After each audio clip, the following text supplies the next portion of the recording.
it's Grace Green Pepper. I'm really excited to be cooking with you all again today, in particular because we're making something not only that I love to cook and eat, but also something that you all have requested. Every Fields at Fork club that I've participated in, we always get a request to learn how to make pie. Now we're not making pie today, but a really nice substitute. We're gonna make a version of Apple Brown Betty. This is a really classic American dessert, but it usually calls for a ton of butter and a ton of sugar. So we're gonna do a Fields at Fork variation of it today, where we really highlight the sweetness of the fruit. We're gonna eliminate a lot of the sugar and the butter that goes in it to make it a nice healthy recipe as well. So of course in Apple Brown Betty, our first step is going to be to wash and cut our apples. Now I'm not going to peel them, but if you don't like apple skins, you absolutely can peel them. I'm gonna use my claw to cut these apples, make sure I'm not coming anywhere close to my fingers, and I'm gonna start chopping. Now you don't have to make them super small. I'm probably gonna make my chunks not this big. And this is a really nice opportunity to use any apples that you've had for a while that are maybe starting to get a little bit soft, because we're gonna end up baking them, so they're gonna be a nice soft finished product anyway, so you can use up any kind of old apples you have around. So I chopped up 2 apples and I buttered, or I actually used coconut oil to grease my baking dish. And I went ahead and put them on in there. This is how we look so far in our Apple Brown Betty process.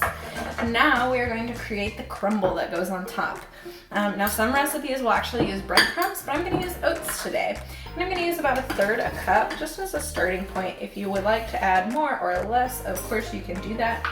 If you think you'll need more than 2 apples, you can just increase your amount of oats. So we're going to use oats instead of bread. We're going to use a little bit of coconut oil, and I'm going to do about half and half coconut oil and butter.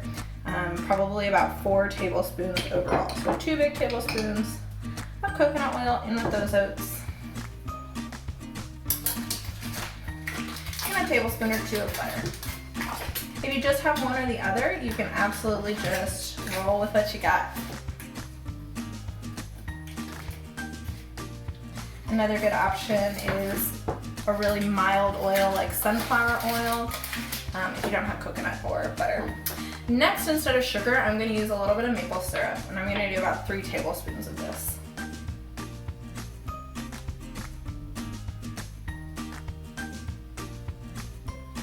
And finally, of course, to add some flavor, I'm going to do a couple of shakes of salt. And I'm going to be really generous with some cinnamon, because cinnamon and apples, that's like the best combo ever.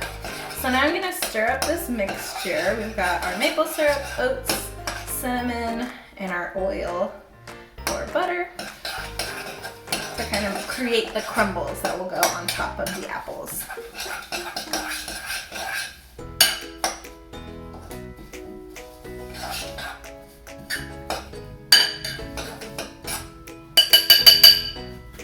Butter hasn't melted all the way, which is okay because I'm going to put this in the oven, but this is how that mixture looks so far.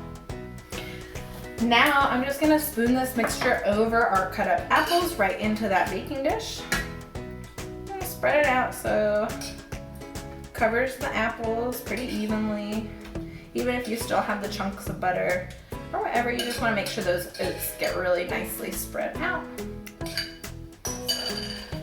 And give it a little shake so it can kind of all settle, and here is our Apple Brown Betty before we put it in the oven.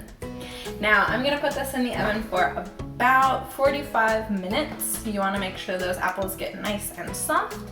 I have the oven set to 350, and we're going to just check it around 30 minutes, maybe give it a little stir, but it'll probably need to cook closer to 45 minutes or maybe even an hour depending on how well baked you like your apples.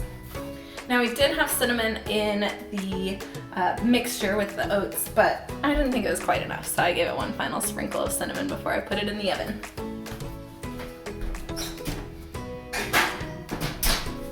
We'll check on that soon. Here's that Apple Brown Betty I just pulled out of the oven. Mine took about 45 minutes to get those oats kind of crispy on top, and the apples are really nice and soft.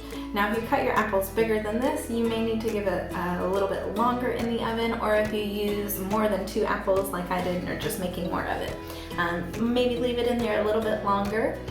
I know this isn't quite the same as pie or really a traditional apple brown Betty like my dad would make, but it's a really nice substitute and it's super easy to make at home.